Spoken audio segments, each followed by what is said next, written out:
Dahil sa mga nangyari at pinagdadaanan ng ating bayan magmula sa korupsyon at pagkawala ng dating Pangulong Duterte, impeachment kay Sara Duterte, flood control scam, kasunod nito ang tensyon sa Senado at pagpapalit ng liderato, na isang dahilan ng paglantad ni Bato de la Rosa na matagal nang inaantay ang paglabas nito upang arestuhin ng mga mainit at galit sa mga Duterte. Kung inyong mapapansin, halatado ang mga galawan ng mga ito.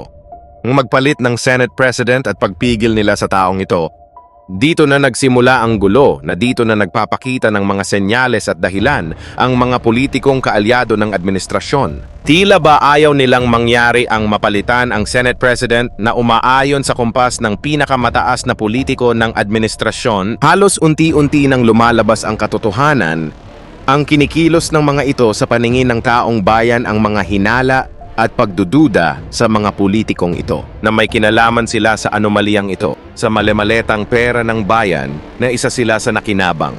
Napilit man nilang pagtakpan ng totoong may kinalaman ay hindi nila ito mapigilan, ay binabalikan sila ng maling ginawa nila sa nakaraan, na unti-unti nang ipinakikita sa atin ng itaas ang mga politikong salot ng bayan, ang tunay na kulay nito sa politika at kapangyarihan sa kanilang pagpapatakbo ng bansa na nababalot ng anomalya kapabayaan sa mga Pilipino naglagay sa kanila sa gobyerno na nauwi lamang sa hindi magandang resulta ng pagpapatakbo na lalong naghirap ang bayan sa kanilang kagagawan. Kaya buksan ang inyong isipan sa mga nangyayari, pag-aralan niyong mabuti ang mga galawan ng mga ito, na puro pamumulitika at paghahangad sa kapangyarihan na walang pagmamahal sa bayan. Isa lang ang namumukod tanging politiko. Nalilinis sa bansang ito kundi ang kulay berde na kinatatakutan ng mga maduming politiko. Ang kulay berde na si Sara Duterte na patuloy nilang ginagamit ang kanilang kapangyarihan upang pigilan ang pagbabalik sa kapangyarihan ng mga Duterte, kaya nangyayari ang gulong ito dahil hinahayaan nila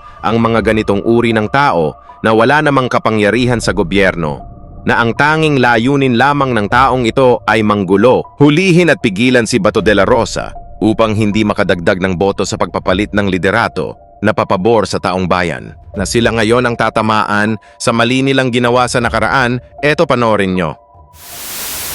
Si Trillanes, meron siyang hawak-hawak. How come? Ano ba ito? Privatize na itong trabaho ng ICC? Tapos ayaw nila ilahad. Secret ko, no? Malaking kahibangan ito, mga kaibigan, mga kababayan. As I've said, haharapin ko yan kung idaan lang nila sa proseso.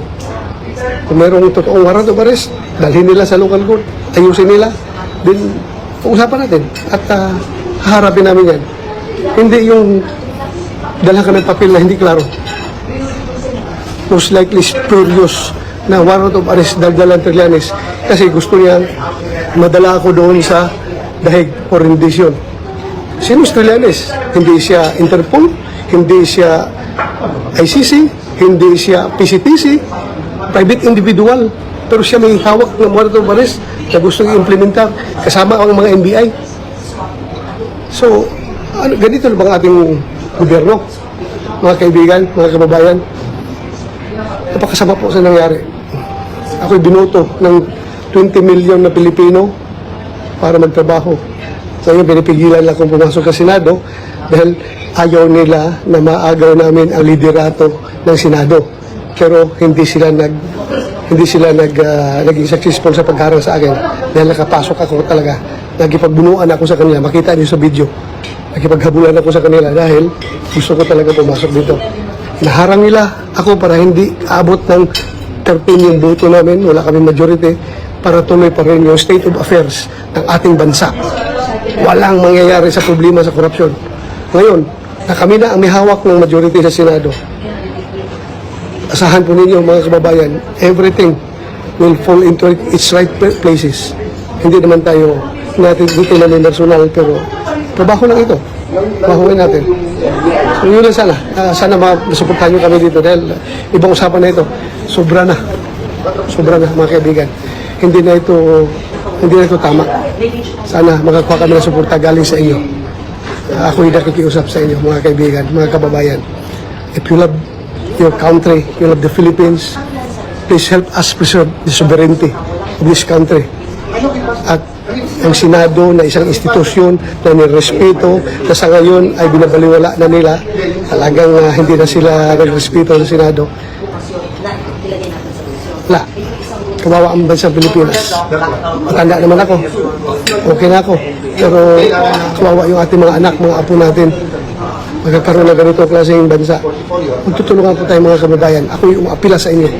Sana magtulungan tayo.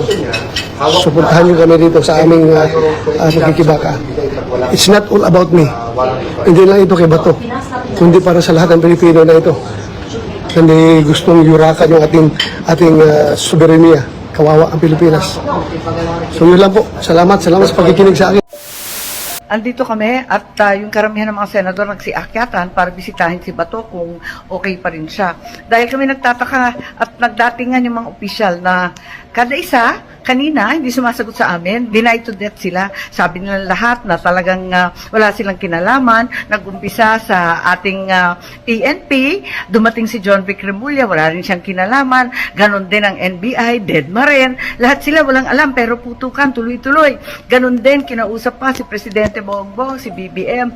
Sabi din, hindi naman daw niya utos yun, ba't daw nagkaganon? Andito pa kami, kanina pa kami narito. Pero talagang walang umaamin, walang may alam, lahat sila gulatan. Hindi ko maintindihan. Nako, nagkakaputukan na dito sa inyong Senado, amoy usok na sa lahat ng sulok, hindi namin mahanap ang aming mga kapwa senador at hindi kami makapaglabasan. Ay, eto, ang sabi nila, talagang denied to death.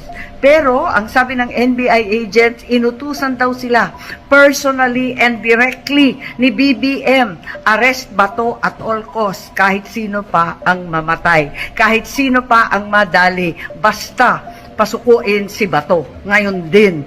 Kaya't di na namin maintindihan ano ba totoo. Mukhang wala namang nag-utos nito.